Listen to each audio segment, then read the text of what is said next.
हा निर्णय झालाय का? कारण लाडकी बहीण योजनेचा जर लाभ घेत असतील तर कृषी सन्मान योजनेचे पैसे वजा होतील.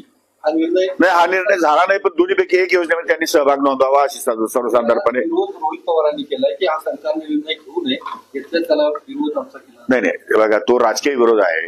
राजकीय विरोधाला मी त्याला काय फार थारा देत नाही. माझं मत असं आहे की जेव्हा सर्वसाधारणपणे राज्य सरकारच्या कुठल्याही योजनेमध्ये एका माणसाला दोन योजनेचा फायदा घेता येतो का? नाही येत आहे. एक शेतकरी दोन बँकेकडनं एकाच जमिनीवरती कर्ज घेऊ शकतो का?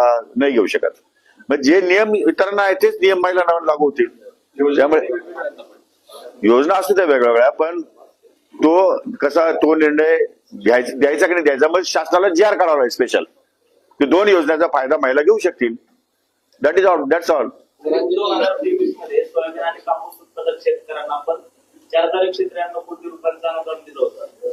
त्याच्या प्रचार आणि प्रसिद्धीसाठी साधारणतः 1,200 कोटी रुपये आपण खर्च केले. त्यांच्या मुद्द्यावरती बोलला की राज्याची स्थिती चांगली झाली, राज्याची स्थिती चांगली नाही का? चांगली नाही आणि वाईटही नाही.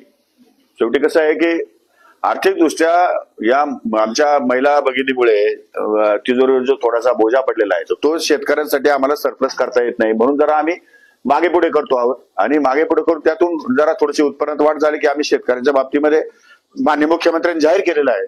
त्यामुळे थोडंसं मागे पुढे होईल, पण ते कधी ना कधीतरी होणार 100%. शेतकऱ्यांच्या सगळ्या कर्जमाफीला लाडक्या बहिणी नाही अजिबात नाही. आम्हाला हे बघा, जर शेतकऱ्यांच्या जर लाडक्या बहिणींना शेतकरी अडथळा ठरत होते तर मग शेतकऱ्यांना आम्ही 7 वर्षापर्यंत वीज बिल का बरं माफ केलं? 15,000 कोटी आम्ही शेतकऱ्यांना दिलेच ना, दिले नाही का राज्याने?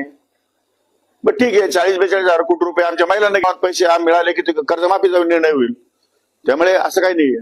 300 रुपयाची खताची गोणी घ्यायची किंवा औषधाची बाटली घ्यायची आणि त्याला जोडून अजून एक 800 रुपयाचं दुसरं औषध घ्यायचं जे त्या शेतकऱ्यांना नको असतं.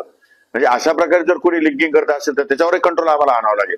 त्यामुळे हे सगळं केंद्राशी बोलल्याशिवाय होणार नाही. केंद्र सरकार याच्यामध्ये 50% योजना आमच्या केंद्र सरकारशी निगडीत आहेत. त्यामुळे केंद्राला विश्वासात घेतल्याशिवाय याच्यातून सुरळीतपणा निघू शकत नाही असं माझं स्वतःचं मत आहे. त्यामुळे केंद्राशी एकदा बोलून खतं आणि औषधं, बी बियाणं या संदर्भातला मोठा इश्यू आहे, तो केंद्र सरकारची चर्चा करून निर्णय घेण्यात येईल. सर, कांद्याच्या संदर्भात कांद्याच्या भावाचा प्रश्न नाही आहे. कांद्याची MSP कमी, आपलं उत्पादन खर्च कमी व्हावा या संदर्भात आमचे काही प्रयत्न सुरू आहेत. कारण शेवटी पुन्हा एकदा ते औषधं, बी बियाणं, लागवड या खर्चाचं 1,500 रुपये कमीत कमी क्विंटलला त्याचा खर्च होतो आणि त्याला मिळतात आता 1,700-1,800 रुपये किंवा फार झालं तर 2,000 रुपये मिळतील शेतकऱ्यांना. पण तो प्रॉफिट रेशिओ जो आहे ना तो अत्यंत कमी आहे. त्यात ट्रान्सपोर्टेशन नाही, बाकीच्या गोष्टी, बऱ्याच गोष्टी आहेत त्याच्यामध्ये. त्यामुळे त्या शेतकऱ्याला काही शिल्लक राहत नाही. त्यामुळे उत्पादन खर्च कमी करून हमी भाव कसा देता येईल किंवा हमी कशी घेता येईल एखाद्या ते प्रयत्न असणार आहे. आता तसे मजुरी रेट वाढलेलेच आहेत ना. आता ठीक आहे ना, तुम्ही आता सगळं बहिणीवरच अवलंबून का बरं राहता? तुम्ही काम करायला पाहिजे पुरुषांनी. हे सगळं बहिणीनेच करावं आमचं ठीक आहे. आम्हाला निवडणुकीला बहिणीची गरज होती, पण मग पुरुषांनी काय करायचं? त्यांनी काम नाही करायचं का? शेतकरी आपण एक नमो मान सन्मान योजना त्यात महिलांना एक पैसे देतो. तर लाडकी बहीणमुळे दोन्हीकडे लाभ घेतला तर जवळपास 20 लाख महिलांना त्यांना फटका बसणार आहेत किंवा त्या बाद होणार आहेत. त्यांना लाभ घ्यावा लागेल किंवा हे बघा, एका वेळेस 2 ठिकाणी लाभ घेता येत नाही, नियम या. त्यामुळे तो निर्णय त्या महिलांनी घ्यायचा आहे. त्यांनी लाडकी बहीण योजना घ्यायची की पंतप्रधान योजनेमध्ये सहभाग नोंदवायचा, तो त्यांनी ठरवायचंय. त्यामुळे त्यांना मात्र लाडक्या बहिणींना, महिलांना अधिकार प्राप्त व्हावे, त्यांना घरामध्ये आर्थिकदृष्ट्या मदत व्हावी या भावनेनं स्वतंत्र पायावर उभं राहता यावं. आणि आपल्याला कल्पना आहे, आपण सर्वजण आपल्या प्रत्येकाच्या घरामध्ये 1 महिला असते, 2 महिला असतात, 4 महिला असतात. महिला आहे ते पैसे ती प्रपंचासाठीच 100% वापर करते. ती दुसरीकडे वापर करतच नाही.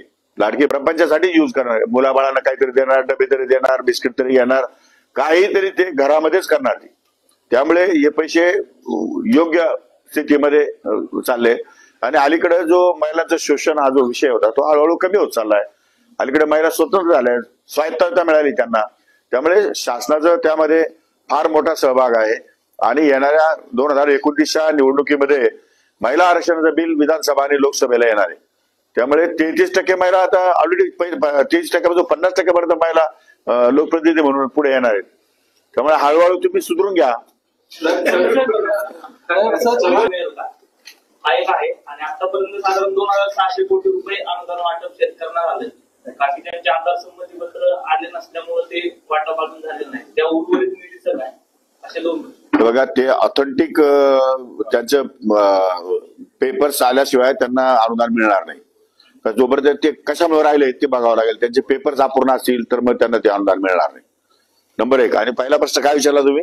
प्रचार आणि प्रसिद्धीसाठी आपण एक वेगळा TR काढला होता आणि त्यात अनुदान जेव्हा जाहीर झालं त्यामध्ये 2% काहीतरी निधी आपण प्रचार प्रसिद्धीसाठी नाही. बघा, जाहिरात बाजी किंवा जाहिरात